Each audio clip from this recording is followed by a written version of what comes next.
Mahkamah Konstitusi, MK, Korea Selatan, Korsel, menetapkan akan menggelar sidang perdana untuk meninjau pemakzulan Presiden Yoon Suk Yeol pada 27 Desember mendatang. Para hakim MK akan memutuskan untuk memperkuat atau membatalkan pemakzulan Yoon, yang sebelumnya telah disetujui parlemen.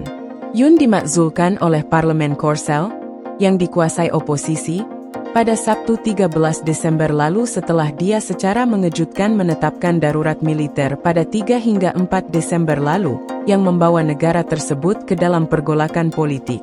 Pemakzulan oleh parlemen itu hanya menangguhkan kekuasaan kepresidenan Yoon.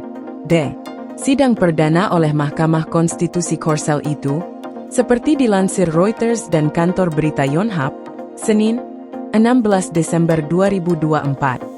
Akan menandai dimulainya prosedur peradilan untuk pemakzulan Yoon, setelah proses legislatif dituntaskan pada akhir pekan.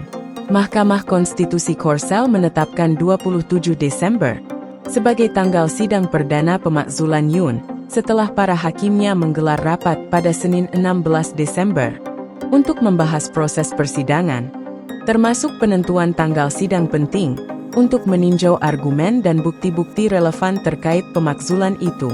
Juru bicara Mahkamah Konstitusi Korsel, Lee Jin, mengumumkan dalam konferensi pers bahwa sidang pemakzulan Yoon dijadwalkan akan digelar pada Jumat 27 Desember mendatang, sekitar pukul 14 waktu setempat.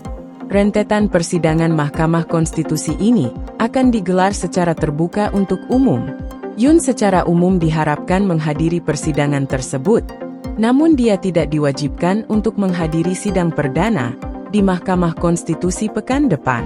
Usai Yoon resmi dimakzulkan parlemen pada Sabtu 13 Desember, Mahkamah Konstitusi memiliki waktu hingga 6 bulan untuk meninjau dan memutuskan apakah akan memperkuat pemakzulan dan mencopot Yoon dari jabatannya, atau mengangkatnya kembali sebagai Presiden Korsel. Tahun 2017 lalu, Mahkamah Konstitusi membutuhkan waktu hingga 3 bulan untuk mengeluarkan keputusan mengenai pencopotan Presiden Park Geun-hye, setelah dia dimakzulkan oleh parlemen atas tuduhan penyalahgunaan kekuasaan jabatannya.